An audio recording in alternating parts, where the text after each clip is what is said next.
never met someone who deserves the day the way that you do. Joseph, it's time to get ready and the spotlight's shining down upon you. Joseph, so be back, oh, from I'm on my way, yeah, here it comes. And I'm delivering a wish to you, so get ready, from every peak and valley they're telling you to get ready, cause here it comes. It's on the way. It's a celebration across the nation. Hey, listen up, y'all. I'm gonna shout out this young gun right here because he's trying to do his thing. Joseph Jaffe, not famous. Probably rightfully so, you know what I'm saying? I mean, I'm famous because, he not famous and he like, yo, let me call my famous friends and see if they'll shout me out and make me more famous, sir. Right? But so, Joseph Jaffe, man, it's cool. You got your late night talk show popping off. That's what's dope. Streaming, been doing your thing, man. Started this in March of the 2020, which is, tough throughout the years, but booking great guests, man. Jamal Mashboard, James Rollins, steady building it, man. Keep it popping off, man. Keep building your brand, man. Believe in yourself. Keep going hard, all right? That's what it's all about. One of these days, this little acronym of yours, not famous, is not going to be true. People going to see you in the mall and be like, I know who you is. Them going to be your cousins saying it all incorrect like that. But you know what I'm saying? You know what you going to do. What you going to do? They family. All right, bro. I'll holler. When it comes to chicken, I'm your guy. Blinking. I'll have what Joseph has. Look, somebody's talking about you. This is what we call the voice of God. Popping. Everybody just gets to focus on you. Grab me. Probably not the best thing for an introvert. I'm asking for you. Well, I like a good chicken sandwich. Touch me. Hi, David. Comment. Oh my God. Like. You're actually an identical twin. Push. Maybe I'll just ask Julie to talk about what it is to be an identical twin. Pick me up. No, you didn't. Shouting. Surprise! Jeremiah, just hang on a second. I just got a text. There's an edit for your new opening, Joseph. I feel really honored to have been here, man. But by the way, you've done a masterful job. Seriously. And it was such a joy. Thanks, Joseph. It's an honor. Good on you. This was a pleasure. I mean, you are the prime example of how to pivot in this new environment. I wish everybody gets an opportunity to interact with Joseph Jaffe. Who needs Cameo when I've got my own personal Cameo? Well, hello, everybody. Welcome to Tuesday, January 18th, 2022. I hope you are well. I hope you are ready for another lunchtime episode of Joseph Jaffe is Not Famous, but of course, my next guest is. My next guest needs no introduction. Wait a second. That's a different show. I think that's Letterman. I do not want to be sued. Or maybe I do.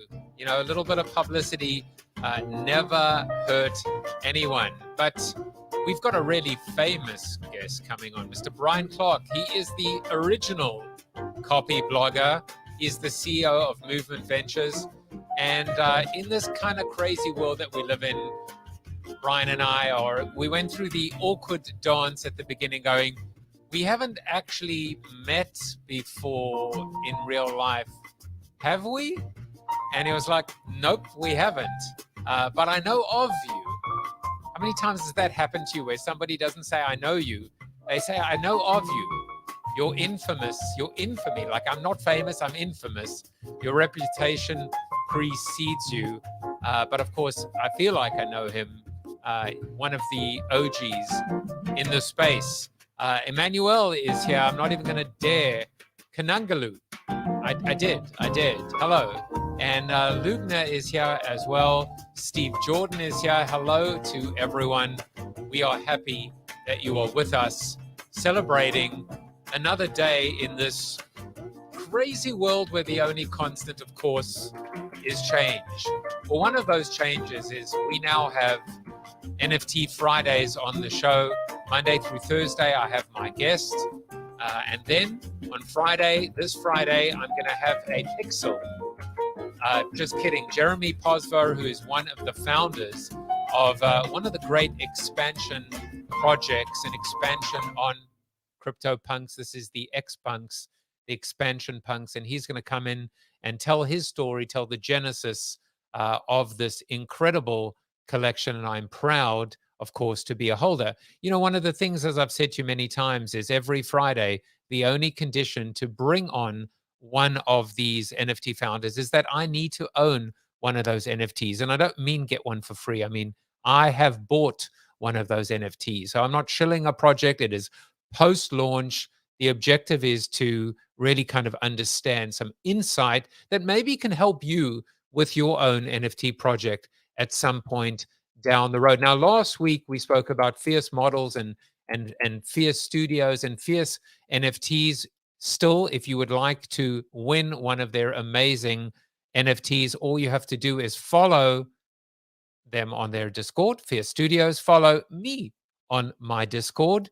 And don't worry, if you need a URL, here it is, bit.ly/not famous Discord, because as I've mentioned to you, I'm not famous and nor is my Discord. And then finally is to subscribe to the show.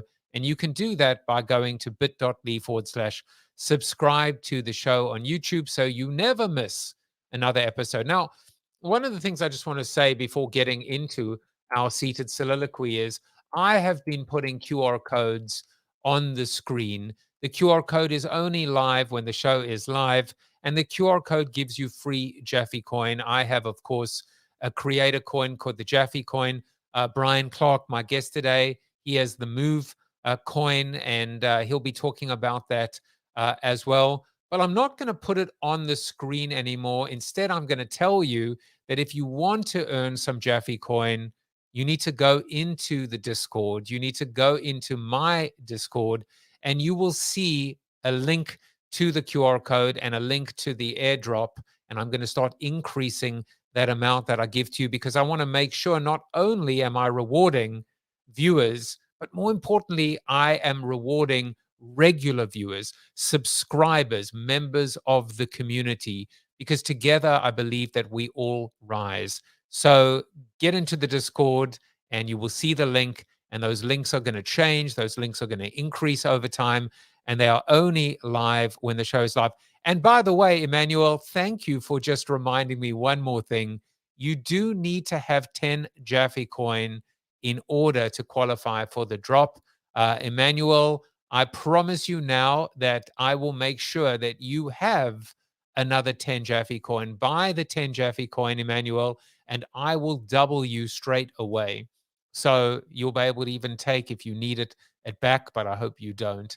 So go and buy 10 Jaffe coin and I will double you up. It's just a way of surprising and delighting. Well, I hope that I surprise and delight you now in the seated soliloquy, because today's seated soliloquy is called, sounds a little boring, but I promise you it isn't. It's called the 2x2 matrix. I actually believe that almost everything associated with change, with innovation, with technology, with progress, with disruption can actually be distilled into a 2x2 matrix. And of course, you know, as a consultant or an ex-consultant, you know, if we don't create a certain amount, we have a quota of 2x2 matrices, 3x3 if we want to show off. But if we don't actually hit our quota, we get thrown out of the Secret Consultants Guild. My 2x2 matrix is a very, very simple one. If you're trying to figure out change, the future, new technology, even Web3, NFTs, whatever the case may be, this is my 2x2 matrix. What I want you to do is just have new, old, best, and worst. I want you basically to eradicate the worst of the old. Turn your back on the worst of the old. I want you to keep the best of the old. I want you to retain the best of the old. I want you to embrace the best of the new, and I want you to reject the worst of the new. Now, that might sound oversimplified, but I can assure you, it can literally change your life It can change the game. It can save your job.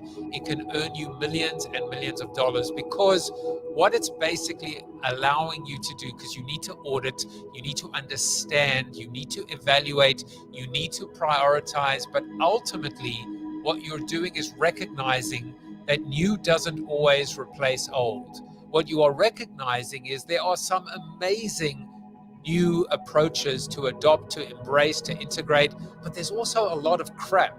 There's a lot of distraction. There's a lot of misdirection. There's a lot of bells and whistles that you don't need.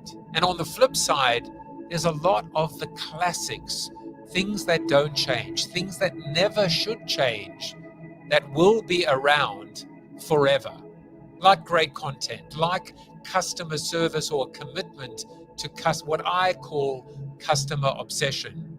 I used this matrix for the first time when trying to look at media, when being able to recognize that helping people move from television, radio, print, and these days even online, to social media, to mobile, to a startup ecosystem, and now these days Web3, it can seem scary. And so sometimes what you want to do is give, as Dr. Evil would say, throw me a frickin' bone. You want people to be able to still keep and retain a little bit of a safety blanket, but not too much, just enough that there can still be a little bit of comfort and familiarity in order to be able to let go of the old, let go of that which does not work anymore, that has lost its relevance. As I wrote in Life After the 30-second spot, the 30-second spot in its existing form as a metaphor is either dead, dying, or has outlived its usefulness. But of course, in its place, we have video, we have long form content, we have sight, sound, motion, interactivity, community, NFTs, and the list goes on. So that is my thought in terms of the soliloquy. And now we can move from a soliloquy, from a monologue, to a dialogue as we bring on Brian Clark. Brian Clark is a writer, traveler, and serial digital entrepreneur. He's the founder of the pioneering content marketing website Copyblogger, the midlife personal growth newsletter Further and Future Freedom, a mentorship program that teaches creators how to build viable location-independent businesses. I love that. Viable location-independent businesses. Let that sit for a while. He's also co-founder of Digital Commerce Partners, a content marketing agency for digital business owners, and CEX Creator, the Creator Economy Expo. I will be there with bells and whistles, not the kind that you need to reject, but the good kind.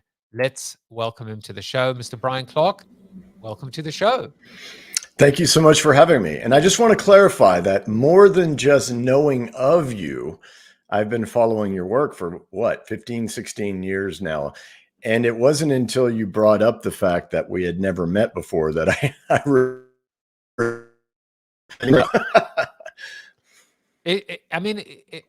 It's kind of crazy. And then, you go through a period of time. It's almost like a little bit of a weird dance where you're like, am I insulting him? Do I have a bad memory? Like the last thing you want is someone to go, that we spoke for hours on end, until the sun rose. And I'm always afraid of doing that. And I do it all the time because I forget. I never forget faces, but I forget names. And sometimes that throws me off. The line that I always use is I suffer from the same disease that Brad Pitt suffers from, which is incredible good looks. And then I respond by going, he apparently suffers from face blindness. He can't, and so I don't think I suffer from that either. But I try and make an excuse at that. And look, it's hard. I mean, Brian, you keynote, and you're in front of so many different people. And it's really hard when you're the talking head on stage, right? When you are in front and you meet so many people, how do you remember their names? How do you remember the connections? I actually hate the fact that so many people know me and yet I don't know them. Our mutual friend Chris Brogan taught me to always say, "Good to see you, not good to meet you," and then you're always safe. Oh, that's Chris Brogan. I've never met him before. I'm kidding. But all right, good to see you. Now, hopefully, though, you don't say good to see you again, because then Exactly. you're Then back, you've gone right? too far. Then you're back in purgatory. Now, Brian, today is maintenance day. Happy maintenance, and I'm not really sure what that means. I don't know whether this is about self-care, or it's about being able to tune up your consulting, or tune up your value proposition, or maybe it's just designed to go and check that the washing machine is working. How do you interpret how are you celebrating maintenance day?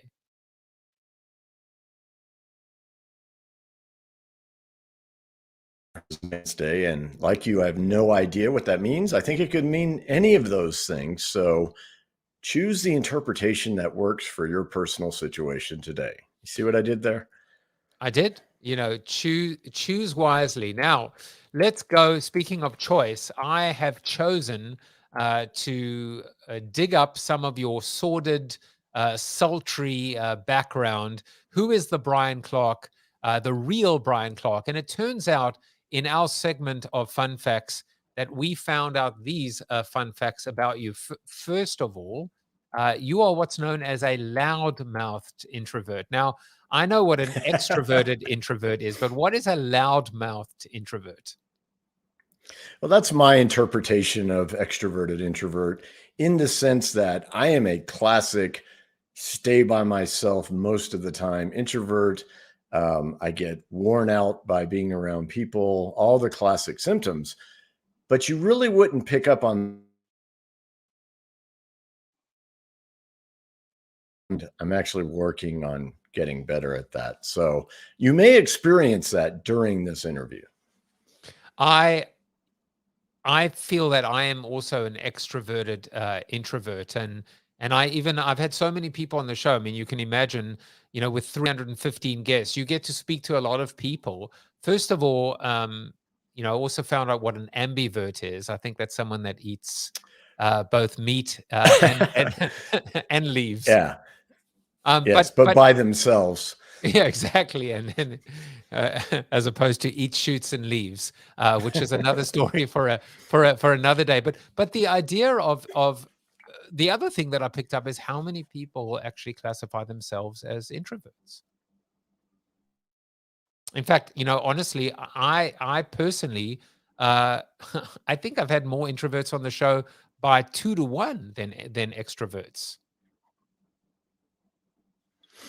I had an early theory that the people who were drawn to the early internet and blogging and things like that were not only writers, but they were introverts, and they saw a way to communicate with people that was more at ease, or felt safer, I suppose, than your typical extrovert who goes out to the networking meeting or whatever and is just in their environment. This was our environment. So I think you see a lot of, especially old school internet entrepreneurs that happen to also be introverts. Yeah, it's such an interesting point. I've actually never thought about it that way before. And now I think that has also, spread into and covered Web3. When we look at, for example, Bored Ape Yacht Club, the people that showed up, the people that own these incredible NFTs, and with them hundreds of thousands, even maybe millions of dollars of value, they look like, quite frankly, that they would be very comfortable around a blog, shall we say. Right. The revenge of a lifetime of torture to introverts, and I'm here for it. And maybe it's, there's the old adage, which is, the concept of nice guys don't finish last, but maybe this is a kind of a revenge, of the nerds. Maybe it is an opportunity to say that, the geeks will inherit the earth, right? A different play on that. It's a great insight. And actually, it's funny how a conversation like this will come out of just a little fun fact. but they're not all sublime. You know, here's some. I mean, some of them. Oh, well, maybe this is half sublime, half ridiculous. We actually managed to catch this photo of you on one of your travels. International travel is your primary passion, but I guess you don't get to do it that much anymore. And I'm curious as to uh, how over the last 2 years has your attitude changed, if at all, about travel? Well, so just some background. I didn't travel much, at least not outside of the United States when I was young. And I don't think I went to Europe for the first time until I was 30. But once I started, I continued to escalate.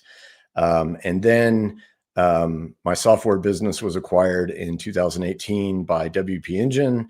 And I took my family on a trip around the world. And that's when I was hooked. I was like, this is how I want to live. We basically lived in France for 3 months, went to Japan, lived in Australia for 3 months, went to New Zealand, Fiji, and then made our way back through Los Angeles, a literal trip around the world. And later that year, when we returned, I went to Bhutan and Japan again. I went to Peru just a couple months ago. So there was that part of the pandemic where, of course, I didn't go anywhere on a plane. And I just felt like that was like a dagger right to the heart. Right when I really get obsessed with international travel, it kind of got taken away from me. But that's kind of part of the theme of, which is my new project, which is, yes, let's start a successful digital business, but let's also live wherever the hell we want and travel as much as we want and all of that good stuff. So I'm really kind of bringing a more personal aspect of myself into that project than I used to do with Copyblogger. It's so interesting because, you know, ultimately what we are witnessing now, had many guests on the show that have either embraced the nomadic life, but this is not that, right? This is not the idea of keep on moving around. It's the ability to say, live where you want, do what you want, and be as productive, if not even more productive, because you are, you know, at your core, because you are living a purpose, because you are in your happy place, right? That's absolutely right. And I think it's kind of a strange Web3 tie-in, but I think of this as not location hopping or location independent, but location shopping.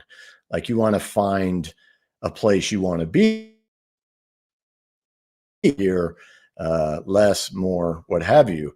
But I think as we get into the advanced stages of crypto regulation and philosophy and different approaches by different nation states, you're going to see entrepreneurs like me choosing where to live based on favorable economic conditions, as well as whether we like the beach or the mountains or what have you. Well, I know one place that you do like, but maybe we can, maybe I can break the news here that I am moving full time to Decentraland, where I will be trying to hide from all the authorities.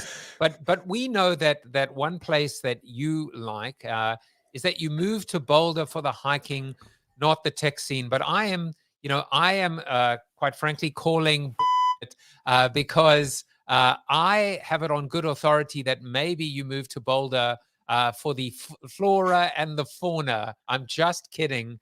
Of course, I did warn you that I might show certain plants as well.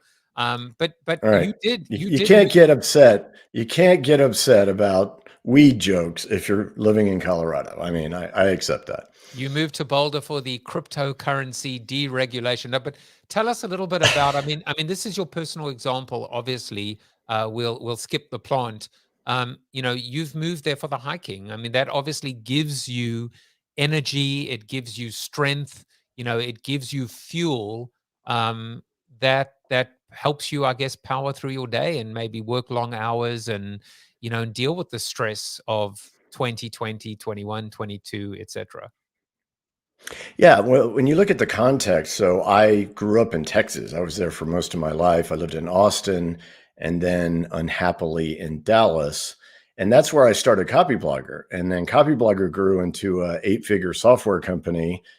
And so in 2012, I'm like, I don't want to be here anymore. It's too hot in the summer. We're spending every summer in Colorado anyway. Let's go.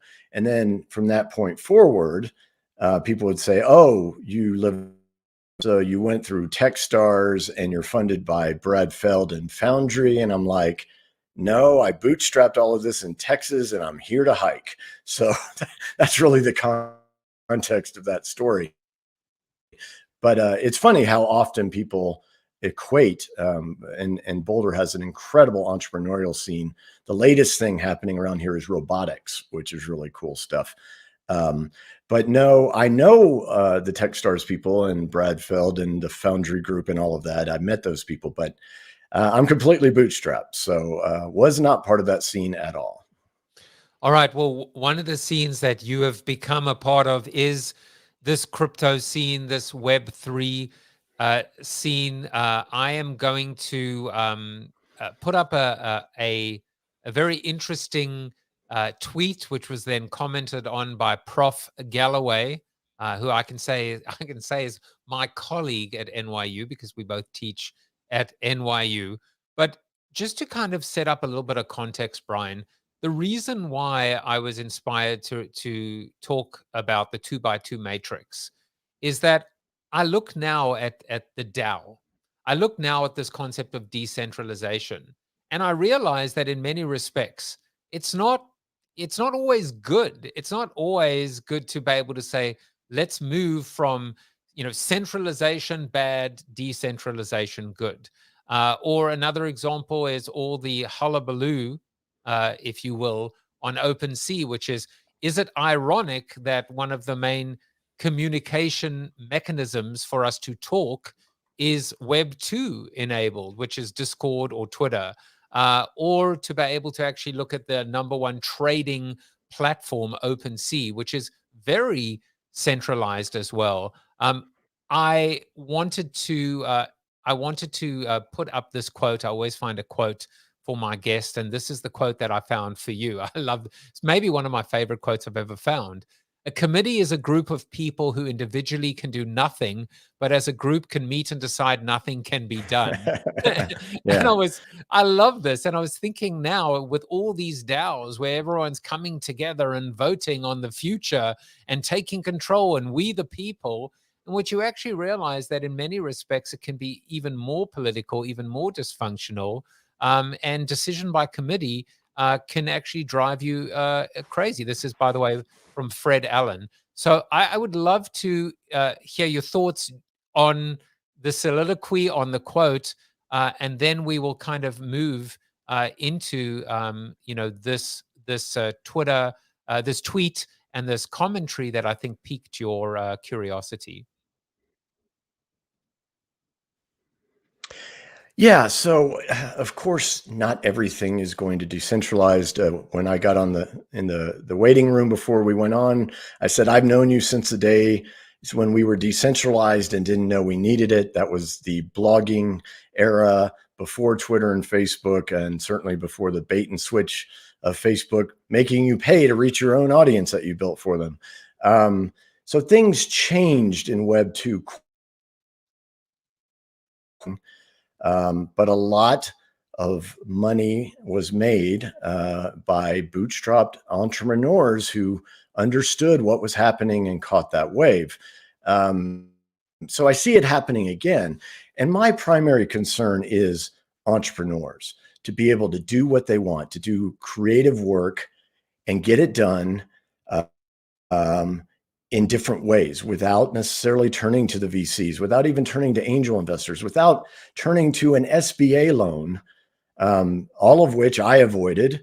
But that's because I rode a wave. I know I was in the right place at the right time.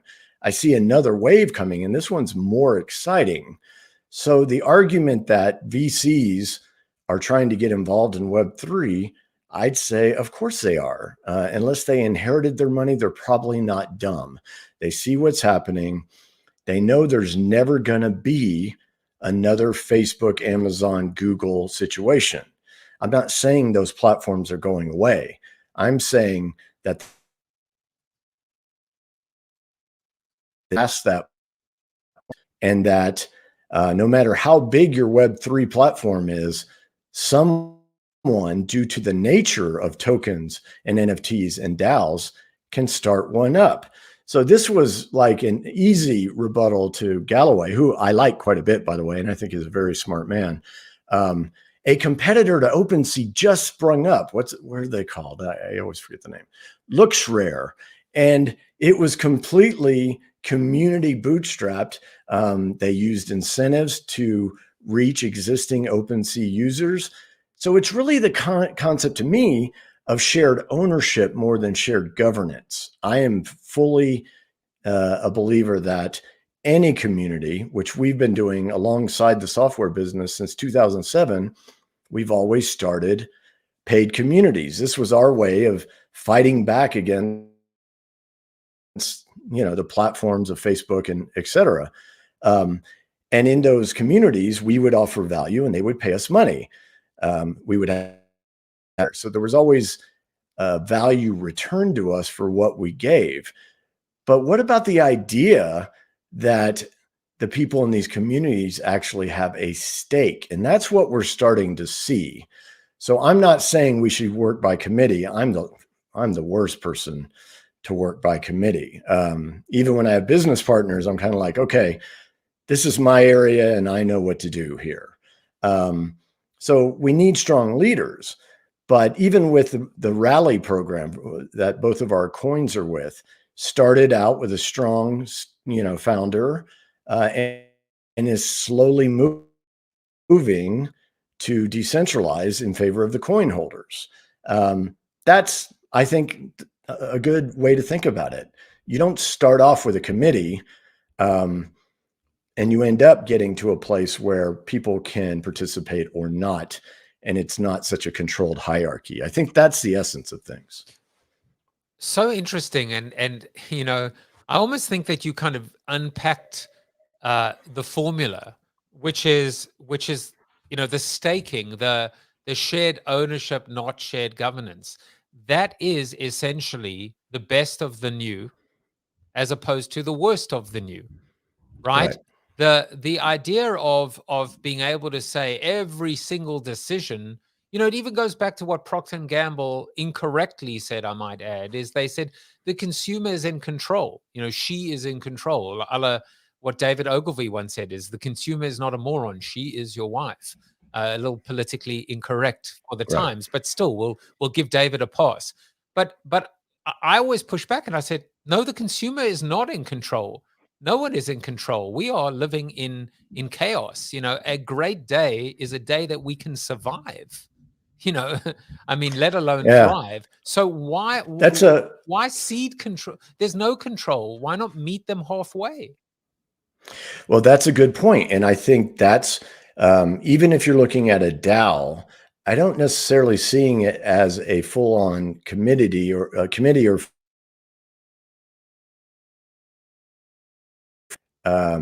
okay. I see the entity of the future, the company of the future, having permeable borders, meaning there's the inside and then there's a broader community that's technically on the outside, but there's a blurring of the lines to where you're able to rally that community with shared ownership, incentives, access, identity, status, all of these things that make communities work, and then be able to fund and accomplish objectives in a way that used to require that you hit up the VCs. So of course the VCs are trying to get a stake into this environment because they've got to participate. They have money to put to work. That doesn't mean you have to use their money. And that to me is what's exciting about Web3. More tools for the little guy. I'm a big advocate for the little guy. I don't go after the enterprise market. I don't talk about brands, that's more your arena and that you do it well. But I'm for the individual creator, entrepreneur, and all I see is a big ass toolbox worth of ways to get really creative about getting big things done with little companies. Oh, I love that. And you may have actually come up with a tagline for Web3, which is more tools for the little guy. It's also interesting, of course, what's old is new again. The whole world of open source used to be looked at as very fringy and very, and now it's kind of it's not just making a huge comeback. It's met with a philosophical and a practical application. And as you said, more tools for the little guy. That's I think you should CM it, Clark Market, or Well, you something like that. you make a great point, because I came out, my software business was WordPress, open source, right? And just like every open source project that intersects with business people, whether it be Red Hat, Linux, etc., there's opportunities to add value to meet the needs of the regular business user. And that's how we built our software company. So I guess coming from that ethos where, yes, I technically don't own my intellectual property, but I own the community, or I can't even say I own the community. I myself and my software with this community. And to be honest, when WP Engine bought Studio Press in 2018, they flat out said, we're buying the community. What you've built is remarkable. So the sense where community trumps intellectual property is kind of an amazing thing to get your head around, because that's IP is generally what people are interested in. I am taking vociferous notes here because I think there are two parts to this fascinating conversation. The first is your point about community actually eclipsing IP. But then there's an even bigger point, which you said first, which is, and I'm just going to kind of riff on it a little bit, which is, I don't own my IP. I don't own my community. But I'll tell you what I do own. I own myself. And I think there's something really empowering about that. If it's true, I'll come full circle, that they say VCs don't invest in ideas, they invest in people. I think for the first time, we are realizing the power, our power, and the power within, and the power for us to actively participate, right? It's not so much the one person, one pixel, one vote, I should say. It's more about being able to use that in productive, in life-changing, in smart ways. I think that's incredibly well put. We like to characterize the different phases of the web. Web 1 was read only, and Web 2 was read write, meaning it was interactive. We put out content, people got to talk back, share, comment, riff on it themselves.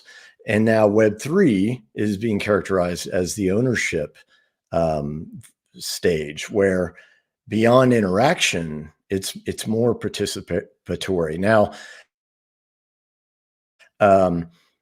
some of the trends we're seeing right now are a little gimmicky. I don't think it's necessarily always smart to lead with the economics instead of the mission, right? I truly believe that communities exist by shared visions of success, a shared mission, a unifying commonality that brings people together and makes them feel like they belong.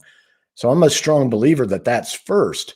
But if you add on top of that a participatory ownership stake, I mean, that's when things tend to endure, or maybe not as time goes transitory. And that's what you have to deal with if you're going to embrace a decentralized world. Anyone else can start up something that competes with you by offering better incentives. So again, when we talk about monopolies in Web3, again, if it were my mission and I rallied a like-minded community around me to start an OpenSea or a Coinbase, it can be done. That to me is the revolution, not that Coinbase and OpenSea exist because VC's got a VC, right?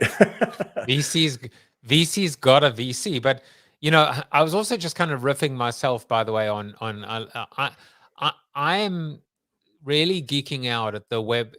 In order to understand what Web3 is, we have to understand what it isn't, but also we have to understand what Web 2 was, is, and isn't.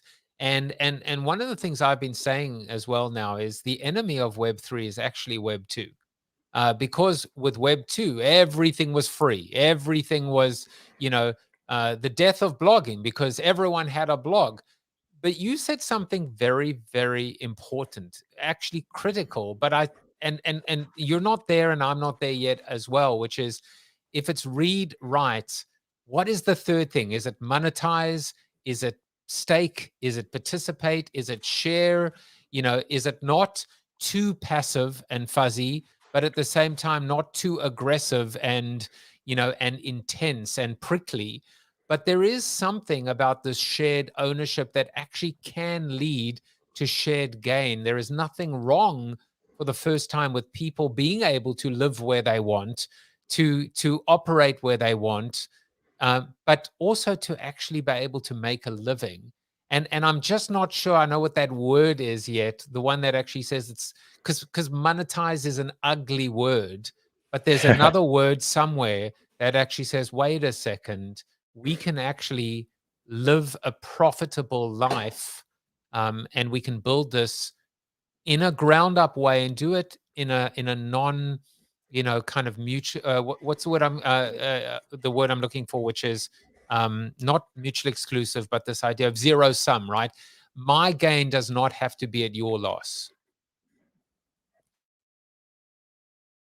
Because, let's go back 15 years, 16 years now. When I started Copyblogger, blogging was very idealistic. It had very strict rules, and I came in as an outsider and broke all the rules. But the heresy that I was called out for at the time was suggesting that blogs do not sell advertising to make money, that they sell products and services, which became known as content marketing and it's just the way it is.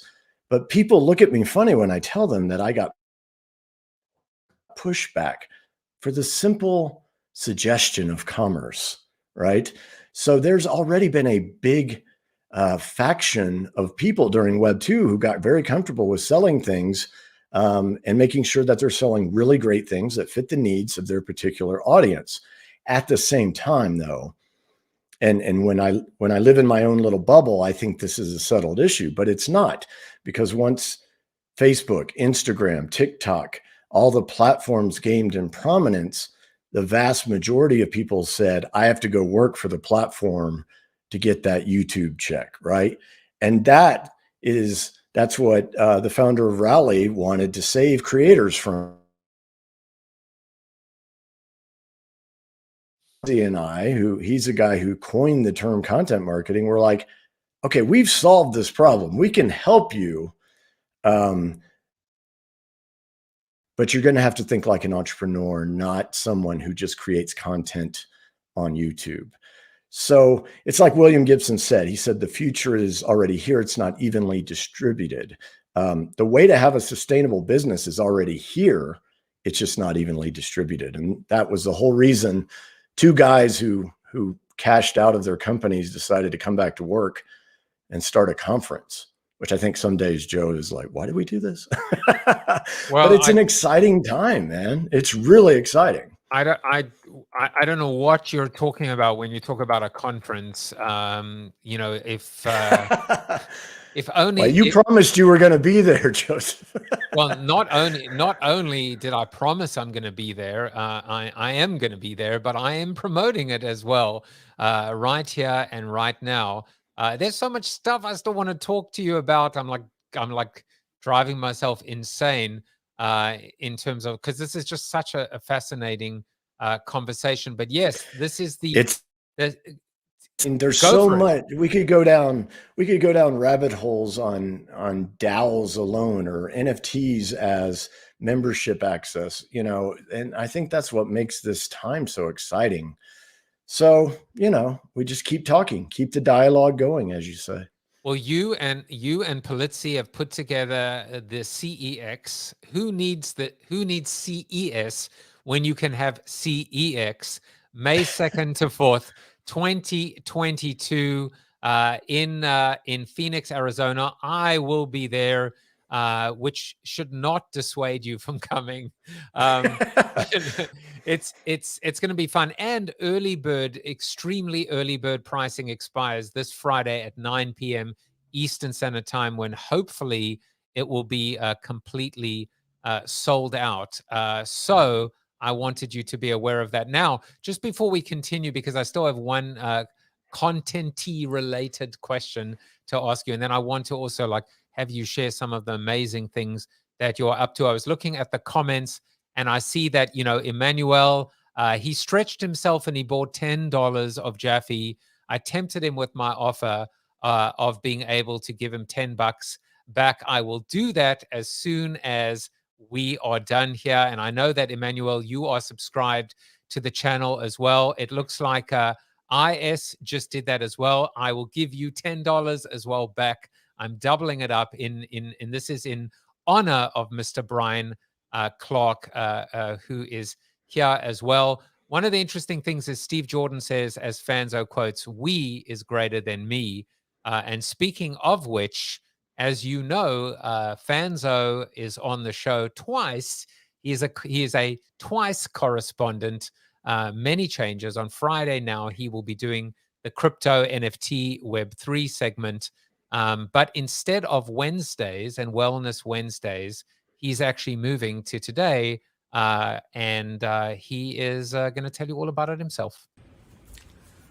What's up, friends? Brian Fanzo, iSocial Fans here. And I'm actually excited. I'll be moving to kind of Tuesdays, talking a little bit about mindset and approach to change, and a lot of the human condition that we have to think about as we adapt towards the future, which actually kind of segues nicely for this little mental health, mental wellness conversation, because I think so much of what we've been learning about society and each other, especially the more vulnerable, the more open we become, it becomes a testament, or really a test for all of us to decide how we approach the way that we look at things that maybe either surprise us or that we've never had to deal with before.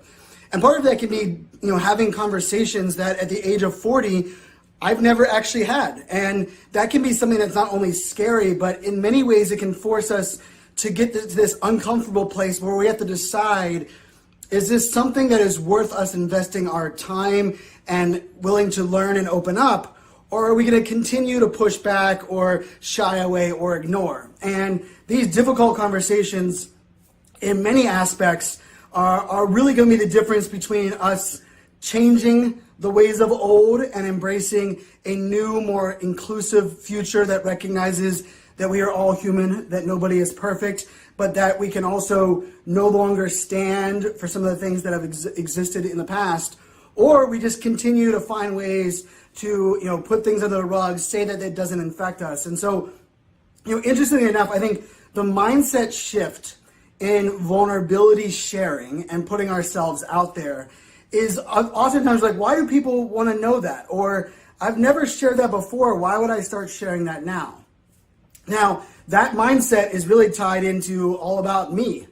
And I know for most people, when they're getting to that place where it's I want to help out, I want to make a difference, you're not thinking about you. You want to make a difference. Yet, in a weird way, the reason that we usually prevent ourselves from being vulnerable or putting ourselves out there is about us. And so if you switch that mindset and you think about it from the standpoint of, who do I give permission to by simply sharing my vulnerabilities, by talking about my journey and the things that are going on? And I will tell you, it is a mindset shift. Every month I have to go pick up my Adderall from my doctors, because I only get a 30-day supply. I have to go up there and pick it up every single month.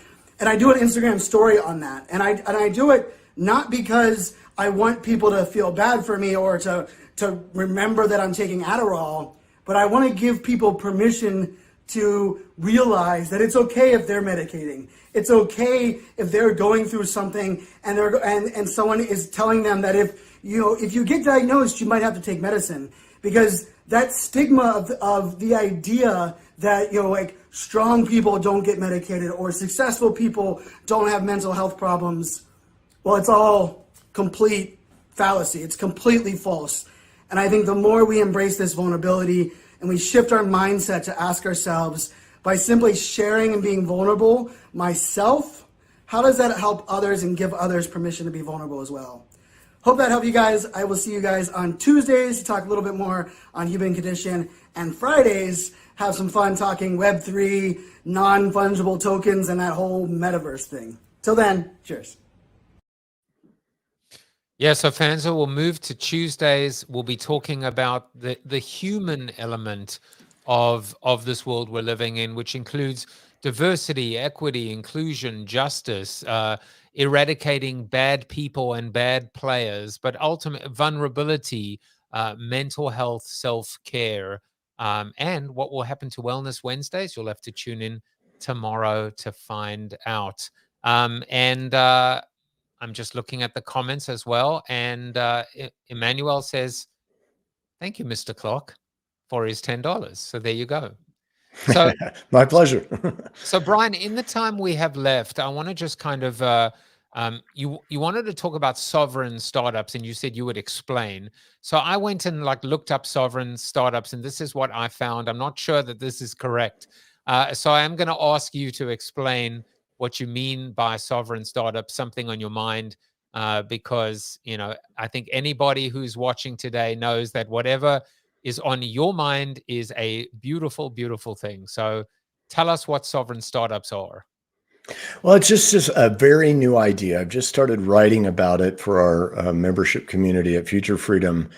It's kind of an evolution of the way I think about these very small but powerful companies, powered by audience and then community. But I think Web3 and some of the tools that we've been talking about add an entire new dimension. So the sovereign part is a reference to a book that I only recently found out about, published in 1999, called The Sovereign Individual. And it was basically about the internet and how it would diminish the influence of nation states, how some people would resort to Brexit and MAGA to hold on and not change, while the digitally savvy would basically choose where they wanted to live based on aesthetics, lifestyle, taxes, finances, all of this thing. And I'm like, they got it. They predicted cryptocurrency, digital nomads, location independent businesses. Again, the more disruptive political things, the threat to democracy that we're seeing right now. The only thing they got wrong was China, because if you want to hold on to your nation state, then you have to go full on authoritarian. And I think that explains a lot of the trends that we're seeing. Anyway, so this book, I think, has been sort of a Bible to political libertarians, which I don't really identify with. But I do think that the consequences of decentralization, the choice, not that everything's going to be decentralized, but having that choice is going to lead to new ways of forming geographic communities. But more importantly, it's going to define the next wave of what things look like for people to get things done. So that's the short explanation of what I'm talking about here. But it's truly fascinating. I mean, we're already seeing the largest corporations rise in market cap while growing smaller. Compare Apple to AT&T. AT&T was so dominant that they had to be, broken up, and yet they had the fraction of a market cap of, say, a Google, an Amazon, and Netflix, right? And those all have many, many less people due to digital technology. I think Web3 tools take it to the next level, where you've got 1, 2, or 3 founders, and you rely on community networks of contractors and freelancers. You choose wherever you want to be in the world, and yet it doesn't matter. You can still operate in the markets you want to. So that's it in a nutshell. I've never written a book. I've been the guy who taught people how to write for a decade, and yet the only guy who hasn't written a book, it seems like. Maybe this will be it. Who knows? But I'm just playing around with the ideas. All right. Well, I will give you the subhead of your book. The book's Okay. title, I do this a lot on the show, which is actually come up with book titles, because I don't think I'm ever going to write another book again. I just don't have the attention right now. So the book is It's too called, painful. yeah, so I'm going to be like, here's the call to action. Look out for Brian Clark's new upcoming book called Sovereign Startups. And the subhead is, wait for it, small core, large score. How about that? All right. If I use that, I guess I got to share some royalties with Yeah, you, right? like join the conversation. That made me rich. I should have trademarked that one. But no, but Lubna says, beautiful having the choice for decentralization. And she says, write a book. I completely agree. And I jotted that down in my notes, which is decentralization as a choice. It's an or. We always talk about and, but in this case, it's an or. And I think when you give the option, that's very different than being able to say this is not an option, right? This is what it has to be. Now, you alluded, to future freedom. And so funny, you said, like, if I feel comfortable, like if it's okay, like, hell yeah, it's okay. Tell people about future freedom and how they can free your future. I mean, I just looked at this idea as well. You talk about these 5 lessons. Would love for you to tell people about this. Yeah. So in essence, some of us have already made the choice since the beginning of Web 2 to not be slaves to the platforms. And you'll see people occasionally, you'll see someone say, never build on rented land. Over on our side of things, we borrow Nicholas Carr's term digital sharecropping to say, because he coined that term at the beginning of Web 2 to talk about the big platforms and user-generated content. He's like, you're working for the man. Why would you do that? So this is not an impossible dream. A big segment of the digital entrepreneurial community operates this way. We just need to get the word out to more creators because, as has been pointed out, the labor force for YouTube, TikTok, Instagram are us. Only if you let it be, though. It's never been easier to build your own platform. And again, with these new tools that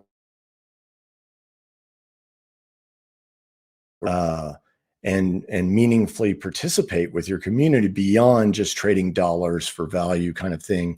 It's more like we're all in this together. And I see that as a recipe for some real magic to happen. And in a way that no one can build a moat around their business anymore, because if someone else is offering another deal, then people leave.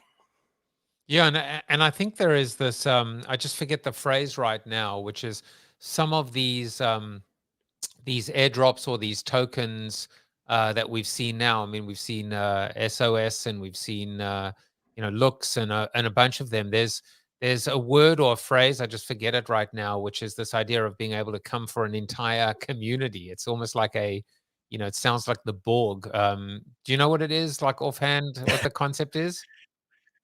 I mean, oh, it's not coming to mind. I know what you're talking about, though. Yeah, so it's actually a thing now where essentially barriers to entry are zero. If you can, and that was the mind-blowingness of the SOS token and what happened with OpenSea. But that's another story for another day. If you are ready to free your future, then just join Future Freedom and find out how this is not a utopian fantasy lifestyle. It's very much here. It's now. And it's very possible. And if you want to know how to pay for it, I guess you could pay for it in Move. It's just a nice little segue as well. Brian Clark has the Move coin. I have the Jaffe coin.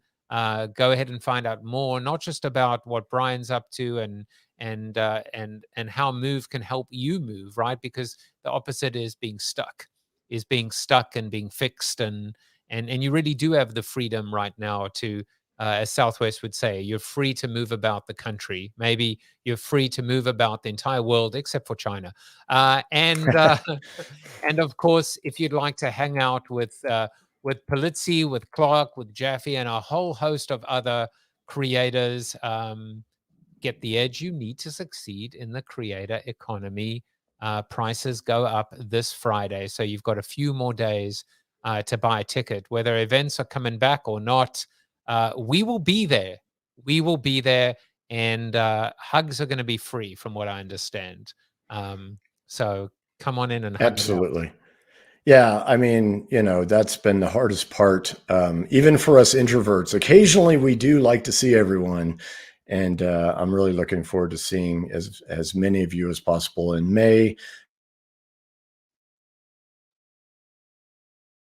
That's the secret sauce, man. The people you know and the cool things you get to do together. Collaboration and community are the two keys to Web3. Not your crypto wallet, not a DAO. It's the people and the relationships they have together. Yeah, and we cannot confirm nor deny that Chuck Norris will be there, but if he is there, he will give you a hug. And here's what he had to say about Brian Clark today. You are Chuck Norris approved. And I will be back tomorrow. Take care, everyone. Bye-bye. Oh, badass. Thank you for watching the show about hope, positivity, optimism, and if there's time left over, a little bit of marketing with your host, multiple author, and global keynote speaker, Joseph Jaffe. If you like the show, tell a friend or two. Please subscribe to the show. And if you want to get inside news, previews of upcoming guests, and much more, visit josephjaffe.com/subscribe to sign up for the show's newsletter. And despite the best ministrations of your wife, you still look ugly.